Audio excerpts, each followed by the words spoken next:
Well, hello folks, and welcome to episode 142 of Retro Power Uncut. Another week gone by, and here we are with an Allegro that is no longer on the jig, that's behind Jamie just over there. So yeah, yesterday we got this removed from the jig. Quite a lot of work had gone on before that. I'm going to hand straight over to Bobby and Scott to just talk you through briefly what was done in terms of the final bits of structure that allowed us to be able to get it off the jig and onto the floor. Cool, so end of last week we started with the 8 pillars, and he finished the near side 8 pillar. I finished Monday the offside 8 pillar, so it's buttoned up, and we moved on to the door alignments again, so we mounted the doors, sorted out the gaps, because the doors are tied in with the currently clamshell, but actually that is going to be split. So the door gaps are part of the front alignment, so we have to have the door sorted out, and then we put the front shell and start touching the chassis rails to the front pretty much, do some bracketry, and that's what we are up to now. And that's Scott can go over now. So, like Bobby said, finished off the A pillar on the near side, and then I went ahead and attached the scuttle and the dash bits all together. So that was all solid before we did all of the measurements and alignment of the front end. And now, as you can see, it's all attached, ready to detach the wings and start making up the top rails to attach them properly. And then we did all of the alignment of bonnet and stuff and made sure all of that was all good before doing all of that. So yeah, I think that's about it for this week, isn't it?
So yeah, we've got A-pillar structures that connect the Allegro shell into the Integra shell there. The structure's all tied in at the back. Bobby's finished all that, so the boot floor's all tied in now. We've still got the, it'll become clear later. I can explain it now, but it's very hard to show on camera because it's in a dark, pokey corner of the car.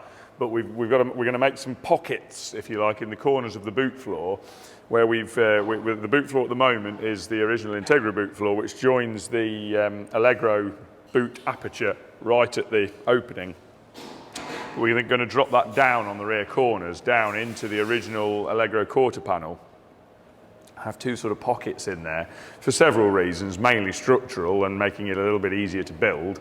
It just means that the flanges are going to be a bit easier to bond in the carbon, and there's no floor joint part way up the carbon fibre quarter panel. The floor goes all the way to the bottom of the carbon quarter, which will just make it a nicer job when it's done. But anyway, that's where we're at with that. As I say, the A-pillars are done, as Bobby and Scott have explained, and the front end's attached.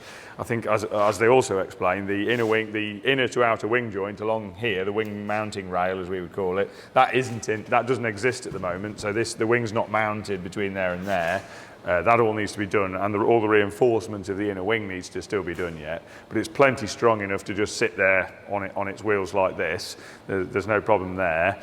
Yes, I probably should explain that the wheels that are on the car at the moment are not the wheels that are going on the car. I think we've talked about this before, but I will just reiterate for any new audience that yeah, these are the DC2 Integra wheels.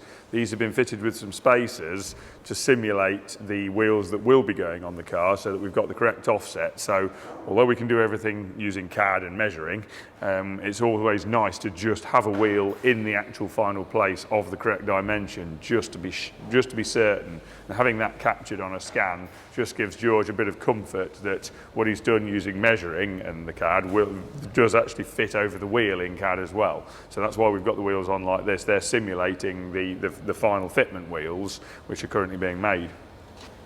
So yeah, yesterday I stripped down all the suspension parts and took off all the weighty bits that I didn't really want to be having to try and lift into the car, so taking brake calipers off and all the other bits that add weight and are unnecessary at the moment, and then got the suspension bolted on, which is all dead easy, and then we towards the end of the day got it lifted off and put on the floor, and here we are. The next step, which I was kind of hoping to have got done for the video, but we ran out of time really, was that is that we're going to set the we remove the springs from the suspension, and at the moment it's got some temporary chocks in it. I'm going to set all the dampers, take the wheels off again shortly, set the dampers at ride height and lock them at ride height.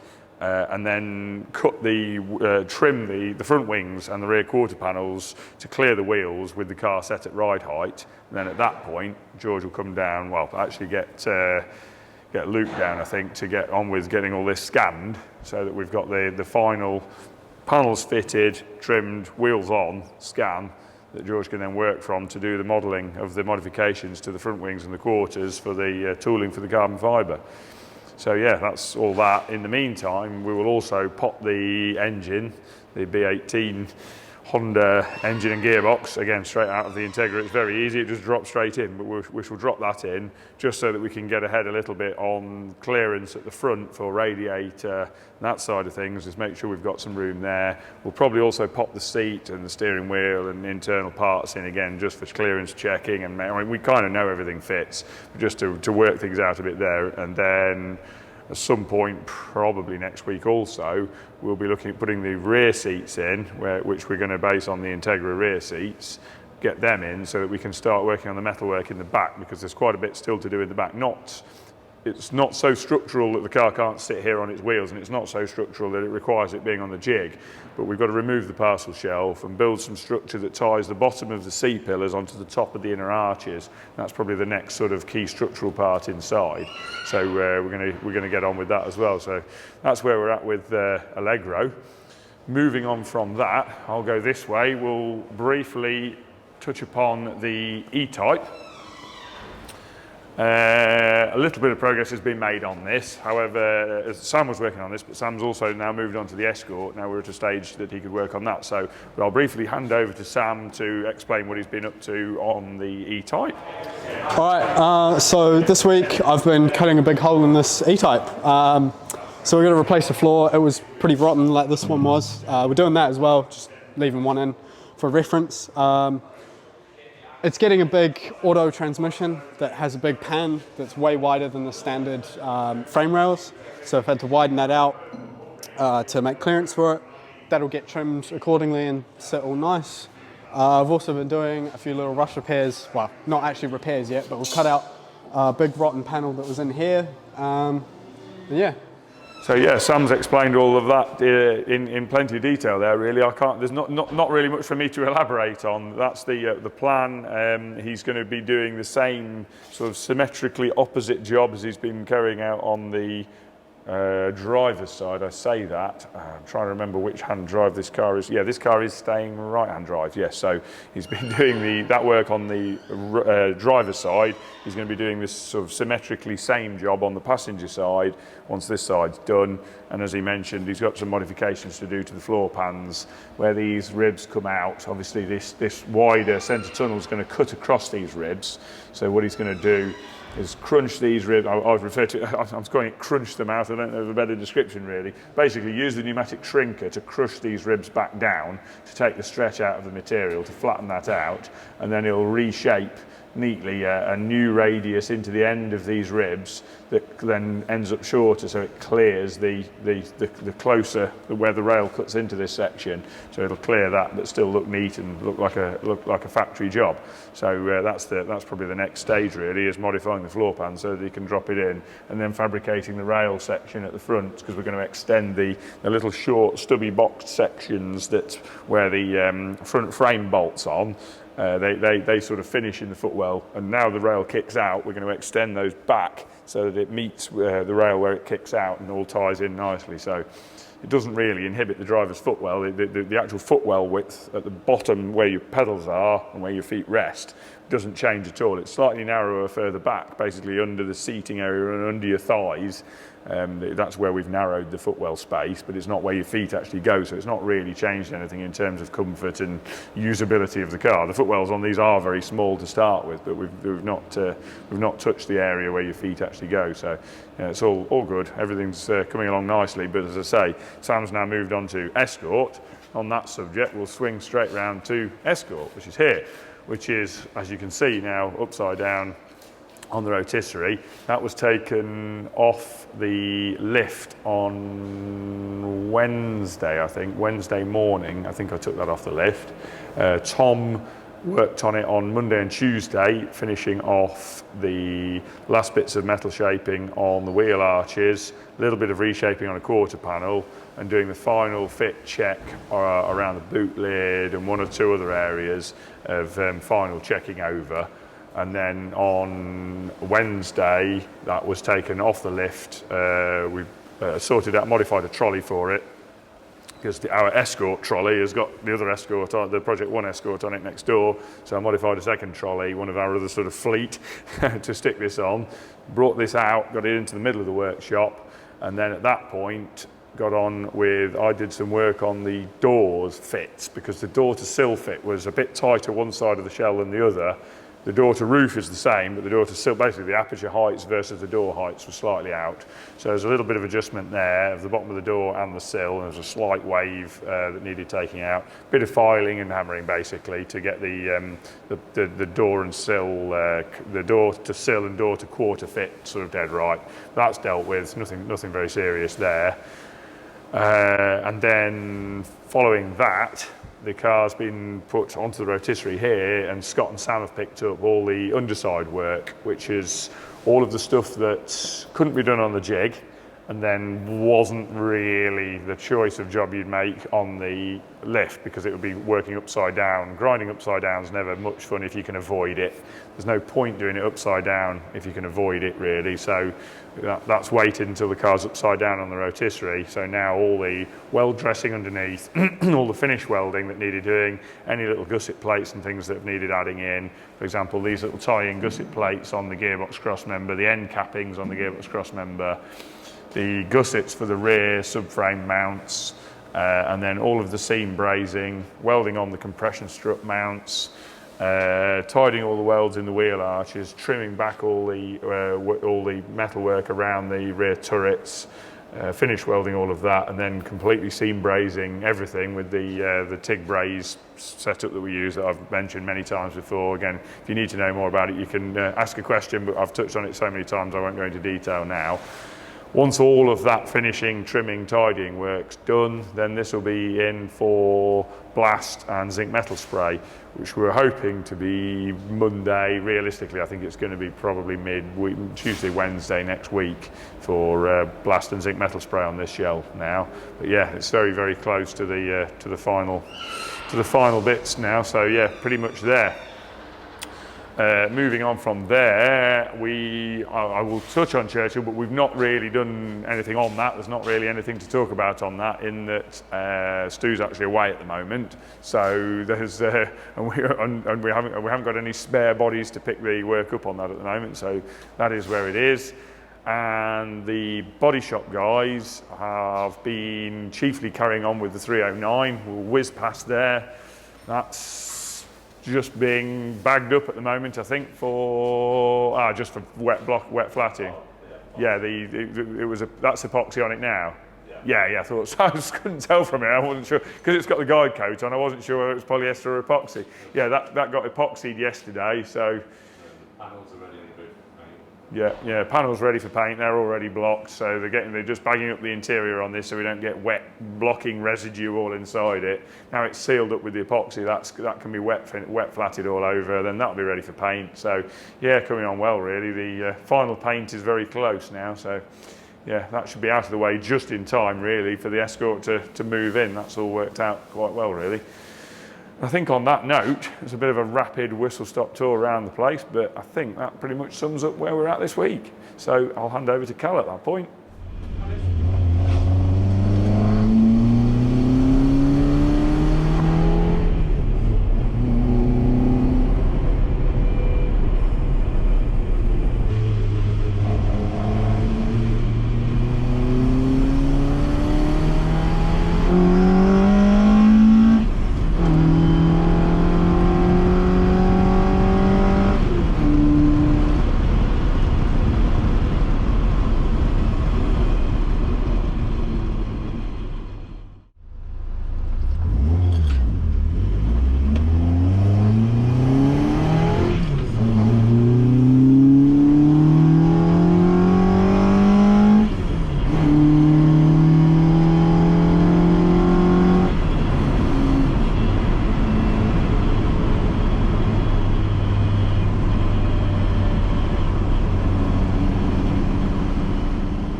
Oh, thank you, Nat. I'm just adding an extra espresso into my latte because it's one of those kind of days. Extra boost needed. Espresso? Yes, an extra espresso. Oh. Okay, let's see where we're at.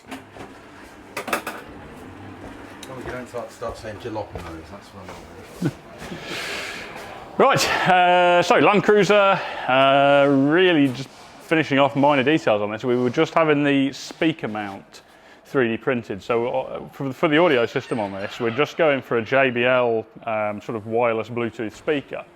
And we've designed and 3D printed a little saddle that it sits on just in front of the shifter tower on the tunnel. And then it'll have little Velcro over leather straps on it that you can strap it down with, but obviously means you can take it out as well if you want to. And then there's a USB socket, so you can just plug it into there to have it permanently charging if you don't want to use it wirelessly. So just been checking the fitment of that. That's all looking good. Tunnel top, about ready to go in. I actually decided at the last minute, seeing as we already had it out, it's been niggling at the back of my mind for a while. There's two buttons on that console, one for the diff lock and one for the handbrake.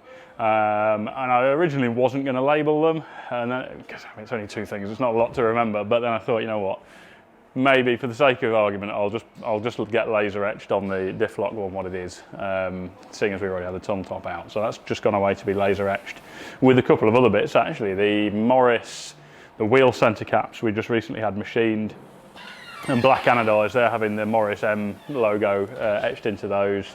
What else? The key fob pouches, something we've done on a couple of cars now. We're kind of using generic central locking, aftermarket central locking kits because there isn't a lot available other than that if you want to do an aftermarket central locking setup. and the fobs don't look amazing, so we've started making these little stitched leather pouches that the fobs are really tight fit into, and then lasering into it what the buttons do, and you basically press the buttons through the leather.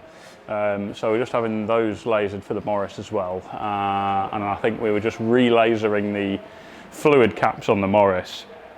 You might have noticed in the videos previously, there's 3 caps for screen wash, brake fluid, and what's the other one? Power steering.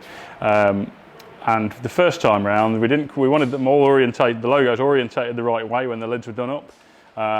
And the first time round, when it was lasered, the cap must have moved in the jig and it was slightly out of line. So I sent that to be redone, and then the lasering depth wasn't quite the same, so it was slightly paler lasering than the others. So I've just decided to do another set of 3 just so they all match perfectly and line up. Anyway, going off on a random tangent, but yes, it was only little bits and bobs on this, and as soon as that button's back, get that tunnel in. We've finished the fiddling around we were doing with the rear door seals now as well. We were trying to get rid of the original ones and use a generic profile because I just wasn't happy with how much of the seal you could see above the rear doors. And that we've replaced those, and I'm really happy with how that's looking. They seal well, nice and soft, doesn't take too much of a slam, but you don't see it all sort of bulging out around the door, so that's good. And then Dean's just going to come, he'll be here tomorrow, Trimworks, to take the column shroud for this, to leather that. And I think actually with that leathered, the tunnel top in, I think that's basically it. It's just going to be tackling that squeak, and once that's sorted, getting some miles on it. So yeah, good. And on the subject of getting miles on things, the Morris, I was out in again today. So I think last week we mentioned decided we'd put an isolator in it. So James did a really nice job of machining up a sort of recessed bezel that put a traditional key type isolator in the interior trim panel that covers the battery behind the passenger seat, but sinking it in really flush so it doesn't sort of stick out massively proud of the panel. So that's all back together now. And then while we had the passenger seat out, actually, that we tackled a job we've been meaning to do for ages. You might have noticed previously the wipers were sort of up at the side of the screen. Now on these, they're a clap hands wiper as they call it, so they go from the side to the centre rather than kind of being offset and both sweeping the same way. But when we fitted the wiper motor, we didn't set the park cam position right. So in these Lucas wiper motors, there's a gear that just spins, and that effectively is attached to a crank which just pushes and pulls a flexible rack, which then engages with little gears in the wiper spindles that operate the wipers. So it's just a pushing and pulling movement. Now what sets where that parks is a little cam on the back of the gear itself, which closes and opens a contact, and that sets basically whether the mechanism parks in its pushed or pulled position. And we had it set the wrong side, so we've just, while we had the seat out, Gibbo did the unenviable task of grovelling around in the footwell, getting that motor pulled down, changing that cam around and putting it all back together. So that's now the correct way. And then yeah, I've been out in this again today, feeling really good. Still, you know, the overriding feeling of driving the car is it feels incredibly composed, incredibly precise, steering spot on, suspension spot on. Really can't fault any of that. The engine feels strong, sounds good, gear shift's good, clutch is now faultless. Only thing I've still got to tackle is we got this slight sensation in the brake pedal, should we say, where it feels like immediately when you press it, it's not got much servo assistance, and then the servo assistance kind of ramps up and you get a lot more brake pressure with no more increase in pedal pressure. And we thought it might be the one-way valve in the vacuum line restricting it, so we changed that from like a sprung ball valve to a diaphragm valve for this drive, and that didn't really make any difference. So what we're going to look at next is actually just putting a little vacuum reservoir in the line, which is going to be fairly easy. There's a good bit of space underneath the car. So after the one-way valve, before the servo, we're going to put a reservoir in there and see if that solves the problem, having an actual permanent reservoir of vacuum in there, and see how it goes after that. But yeah, all going well on that. Project 1, we are about to commence the build on this. So you saw last week, I think there was the office was absolutely filled with parts that were being laid out ready for plating and powder coating. All the powder coating batch is now gone. The plating, or the first plating batch, which is basically all the suspension related fasteners, is now gone to be zinc nickel plated. And we're basically going through the process of organising the flow of parts in to build the car. Obviously there's a lot of parts here already because we've done most of the dry build, but in a lot of cases it's no point in getting certain parts here because it just risks damage storing them, or there are processes to do, surface finishing processes, where it doesn't make sense to do it until pretty much the last minute.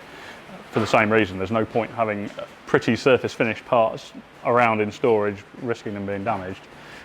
So, you know, all the powder coat's going, the plating's going, we've got a massive batch of Xylan coating going, and then Adam's been just going through the sort of spreadsheet of parts. So we've essentially got a full bill of materials, which we do a colour-coded system on, you know, whether the parts are to be ordered, on order, here, but require processes, and eventually green when they're ready to fit on the car. What I might do another day is actually another little episode into Global Workshop, because one of the things we do with Global Workshop, as well as the inventory management, is also process management. So that's it's very good for when you've got parts sort of in stock for a car. You can create those parts on the Global Workshop system, photograph them if you want to, record serial numbers, etc. So you've always got a record of what that part was saved against the car. You can scan it into a location on a shelf with QR code system, but you can also assign processes, and then you can just pull up, oh, this is everything that needs anodizing, or oh, this is everything that needs zinc nickel plating, and then just check them off as they get done. So I'll probably go into that a bit more on another episode. But yes, excited that we're going to be seeing this start to take shape very soon. So I think getting all the powder coat back will get us in a position where we can get it rolling. So I would say we're only a couple of weeks away from that. So exciting times. And then you might have noticed, lurking in the shadows over here, Utah, which was back the other week for the damage to be rectified on the door that the owner had done. And then frustratingly, when he got nearly home, the oil pressure gauge started going all over the place. And I was reasonably convinced it must be instrumentation, because we've got safeties on the ECU. There's a warning light which wasn't coming on, which is from a separate sender. So there's a sender for the ECU and a sender for the gauge. And the ECU feed not only puts a warning light on for over or under pressure, but also would kill the engine if it was a significant under pressure. So my suspicion was instrumentation, sender or gauge, or wiring between the two, but as a precaution I've had it transported back up here so we could look. But literally today I've just dropped the panel out of the dash, checked the wiring up there, just put a 100 ohm resistor, because it says 0 to 300 ohm sender for the gauge, put a 100 ohm resistor across the terminals to see if it moved the gauge, and it did in there. So then I moved to the sender here, disconnected the sender here, put the same resistor between the sender wire and ground, and it moved the gauge to the same position again. So it's pretty conclusive evidence it's the sender. So we'll be whipping the oil sender out of this and replacing that. So yeah, thankfully it looks like it's an easy fix on that one. And then if we just squeeze around here, I don't know if we mentioned this one at all actually last week, but this Volvo belongs to a repeat customer of ours. I actually ended up buying this car off him, I guess, a couple of years ago, potentially now. But then he messaged me the other day and said, have you still got that Volvo? And I've literally done nothing to it. It's just been in storage the whole time. And he said, any chance I can buy it back? So I said, yeah, we can do that. Absolutely mint 240 saloon. I really like these, hence why I was interested in it, especially with this wheel choice on it. Obviously needs a good detailing session, but what we're doing on it is basically a recommissioning on it. So we've done a cam belt, just precautionary, because I didn't have evidence of when it was last done. General check over everything, ready for an MOT, oil and filter change. Most of it, when we checked things like the plugs and air filter, but it all looked like it had been done almost immediately before it was put in storage anyway. So we kind of cleaned out, blew out the air filter and gave everything a check over, but most of it looks pretty good. And then an audio system. So Anthony, over the last couple of days, has been doing a nice audio installation in this. It had a 4-speaker factory system in it anyway, with some nice grills on the doors. So we've just retrofitted Alpine speakers behind those grills.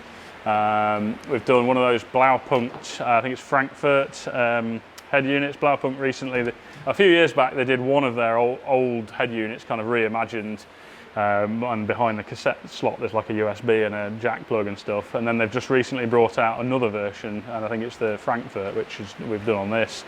Alpine subwoofer and amplifier in the boot, which I think is just buttoning up that installation now and about ready to check it. And if that's all good, this is ready for MOT, and then it will go off to be detailed and handed back to its previous owner, who is its new owner now. So that's that. And then just trying to think, Camaro, the main movement on the Camaro has been, Tarks has been working on the centre console. So we got to the point we'd finished the seat subframes. I think last week we showed them 3D scanning all of the interior with the seats in, so we could finish the rear extension of the centre console design. And then Luke has now finished and prototype the bezels that go around the bonnet pins and the caps in the engine bay. So and I'm happy with them, owner's happy with them, so we're going to get those machined. So yeah, that's where we're at. And then I've got Spear Tech. We were doing a bit of head scratching on the engine management loom on this. The engine came with one of the GM harnesses that come with the crate engine, but they're kind of massive and designed for a much bigger car really, and they have a huge fuse box and only a few of the fuses are used. And we were thinking about doing our own wiring harness for it, and then I thought, well, it might be more efficient to get somebody who is always doing LS conversion harnesses. So Spear Tech in the States are going to do us an engine harness to our dimensions for that. Just because it's going to be more value for money for them to do it, you know, with them doing it all the time. We'd have to design it all, and therefore there'd be a load of money in that unnecessarily. So Spear Tech are doing the engine harness, and then we'll be doing the main chassis harness for it. So that's where we're at with that. And then I'm just trying to think through some of the components that we've had in design. There's quite a hive of activity up in the design area at the minute, with Luke now on board. So Luke's been working on the front end of the Allegro. So the grille, headlamp bezels, headlamp holders. We're going to be fitting Hella projector LED headlights into it. And then we're doing machined surrounds around those that sort of adapt them back to the shape of the Allegro. A billet grille that's kind of our own take on the original. Vacuum formed polycarbonate lenses over the lights. We're remaking the lower air intakes on the front of it with the same hex design that the features in the grille. Redesigning the little flank vents on the C pillars. So it's been on with all of that, and I think earlier we did a little 3D print of the shape of the headlamp bezel to check it on the car, and that's all looking good. And then another thing, actually tying in with the Escort, is been drawing up the pedal arms.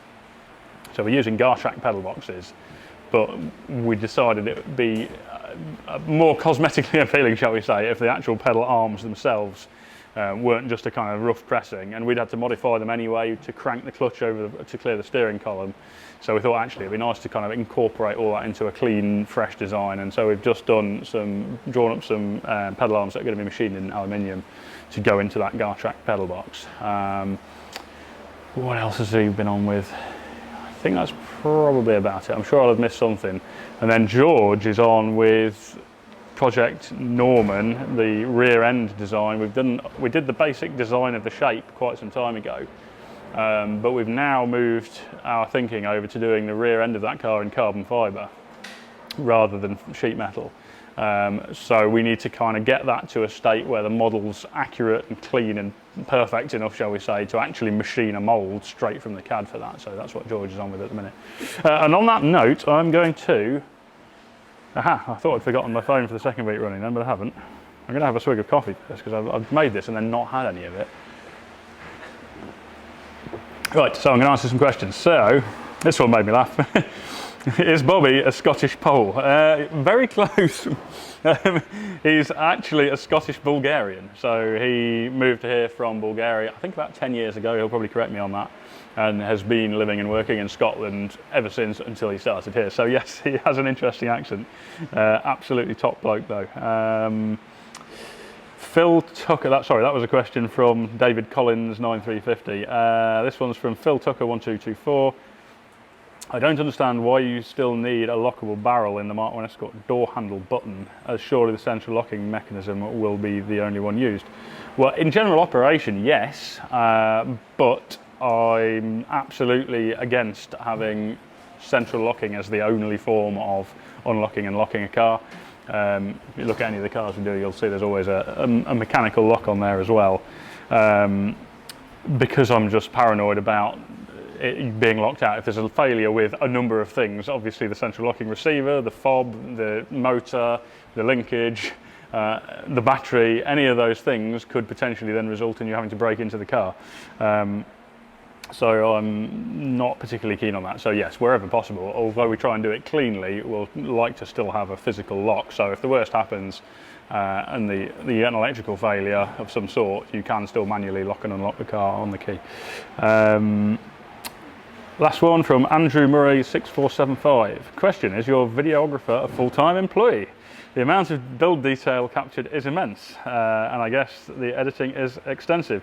Keep up the amazing work, everyone. Well, yes, Jamie Arkle, the man behind the camera, he actually started with us full-time doing sort of written media, and then I guess around COVID lockdown time, we came up with this madcap idea of doing the weekly video, and he's jumped into doing that, and I hope you all think does a very good job. So, in fact, post up a comment if you like these videos, put good work Jamie on there, or good work Jarkle as we like to call him. So yeah, that's it for this week, and we shall hopefully see you next week. There may be a little break, I don't know at the minute, because Jarkle, funnily enough, is away. I think not next week, but the one after. So we might have a gap, we'll see what we can do, but hopefully we'll see you next week.